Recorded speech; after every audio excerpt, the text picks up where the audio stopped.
So let's start with an overview of tempo in the Holst E-flat suite. The choice of tempo in each movement is one of the most important musical decisions to make, especially in this work. In the manuscript copy of First Suite in E-flat, Holst indicated that since each movement is derived from the same thematic material, it is desired that the entire work be played through without pause between movements. Now that suggests that Holst conceived the music with unity between each of the movements in mind.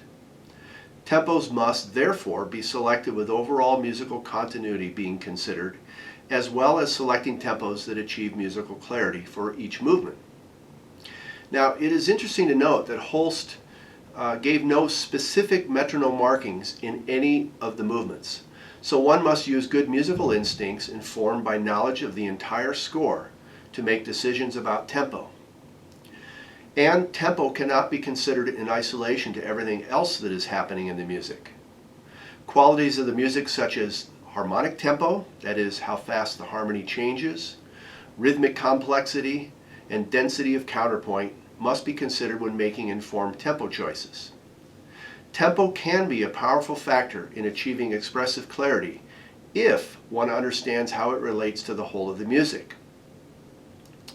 Now, ideally, one should make tempo decisions based solely on what best represents the music. But realistically, in an educational setting, one must also consider the technical limitations of students. Decisions about tempo can result in unintended challenges for musicians that they may not be able to overcome. For example, if one selects an opening tempo that is too slow, air management for the tubas and euphoniums in measures 1 through 9 becomes problematic, especially if there is only one player per part. However, if the opening tempo is too fast, it may become difficult for the harmonic suspensions and non-harmonic tones in measures 10 through 17 to be properly heard. Now another difficult tempo decision must be made at the maestoso at letter F, measure 115. If one pulls the tempo back too far and then strictly observes the ritardando beginning at measure 123 to the end of the movement, the final tempo becomes overly slow, and endurance, tonal center, and pitch control probably suffer as a result. In the process of studying the score and in rehearsing the music, some experimentation with tempo is probably useful.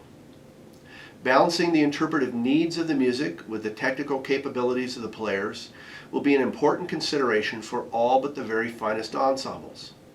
Finding what works musically and what works for your players may come from a certain amount of trial and error. Be willing to make changes throughout the process of rehearsal as your musicians develop their skills and as you find what feels right.